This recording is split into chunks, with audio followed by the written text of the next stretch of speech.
Kako sabotirate sami sebe oziroma sami sebi škodite, vašemu uspehu, vašemu preboju, vašemu rezultatu? In danes je veliko podjetnikov, ki počnejo cikcak, ki plešejo v poslu ča. Grejo malo naprej, malo nazaj, malo naprej, malo nazaj.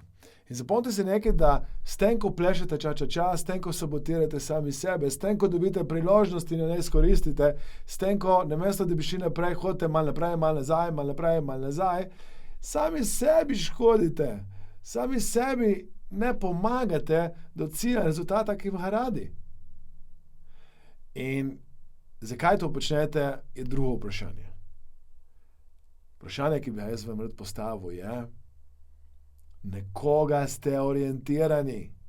Ker če bi bili orientirani na vaše stranke, če bi bili orientirani navzven, da naredite nek preboj, da naredite nek premik, potem ne bi hodili nazaj, ne bi plešali ča. Ustavite se s tem. Če je vedenje, ki ga počnete, nekoristno za vas, stavite, prenehajte, ne počnite več tega. Usmerite vašo pozornost v to, da boste konsistentni, da boste konstantni, da boste odločni, da boste fokusirani, da boste prišli do tega, kar bi radi. Nehajte sabotirati sebe in nehajte sabotirati rezultate, ki bi jih radi dosegli. Premaknite se sedaj proti svojim sanjam in ciljem s tem, da greste naprej. Da se ne ozirate nazaj.